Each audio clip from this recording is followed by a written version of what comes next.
Langkah yang pertama yaitu menenangkan anak-anak terlebih dahulu. Kemudian mengajak Pak Anwar itu untuk ke ruang guru, jangan di ruang kelas itu, karena kalau di ruang kelas itu maka akan berdampak anak-anak itu menjadi trauma seperti itu dengan melihat itu. Kemudian si Abdul kita ajak ke ruangan, kita diskusi bareng di sana, di ruang guru atau di ruang terpisah dari murid-murid. Hal ini menjaga mental dari murid tersebut. Kita tenangkan Pak Anwar, kita berikan penjelasan bahwasanya seperti apa yang akan dilakukan. Dipenangkan dulu Pak Anwar, kita berikan jelasan bahwasanya Abdul ini masih usia sekolah, masih pelajar dan masih berkewajiban untuk bersekolah seperti itu.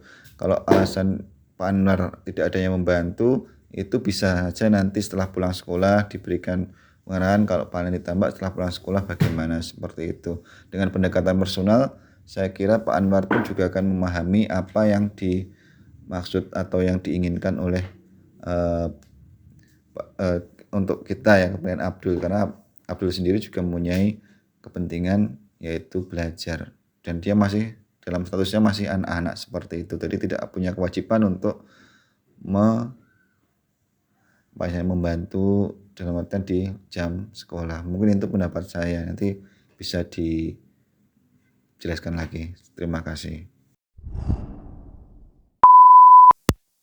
Tanggapan atau pendapat saya atas keputusan yang dibuat oleh rekan kerja saya tadi menurut saya tepat, karena yang pertama dilakukan adalah menenangkan Pak Anwar terlebih dahulu karena beliau sedang dalam kondisi emosi gitu, dan memberikan keterangan bahwa tanggung jawab atau kewajiban seorang anak itu adalah bersekolah, dan ini sudah menjadi aturan kayak gitu, dan saya sepakat dengan pendapat beliau.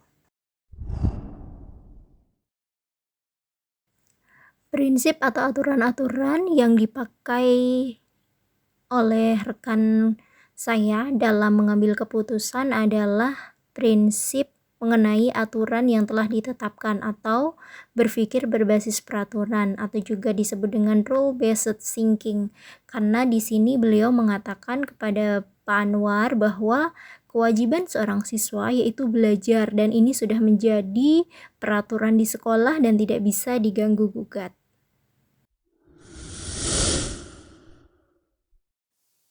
Lain yang bisa digunakan untuk membuat keputusan dalam kasus ini, kalau menurut saya lebih ke berpikir berbasis rasa peduli.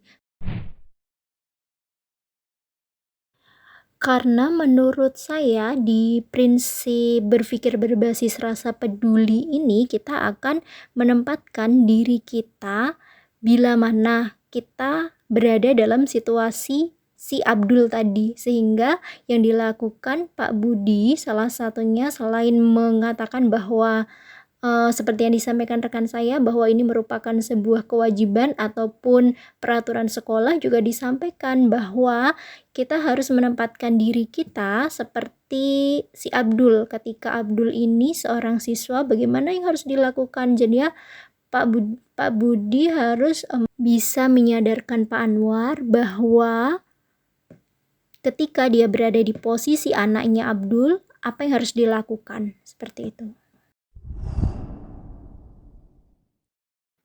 Adapun alasan saya berpendapat berbeda dengan rekan kerja saya, meskipun saya juga sebenarnya sependapat, tapi ini hanya tambahan saja, bahwa pendapat saya juga harus dilandasi oleh prinsip kepedulian, karena kita harus menyadarkan orang tua atau Pak Anwar ini tadi bahwa apa yang dilakukannya tidak benar. Kita harus menempatkan diri bagaimana situasi anak tadi yang ketakutan dan lain sebagainya. Bagaimana jika itu menimpa si Pak Anwar sendiri. Nah, ketika Pak Anwar sudah disadarkan bahwa hal yang dilakukannya tidak benar, maka ketika di rumah pun dia tidak akan melakukannya lagi, karena dia sudah sadar dengan apa yang telah dilakukannya kepada anaknya Abdul, sehingga tidak diulangi kembali perbuatan seperti itu.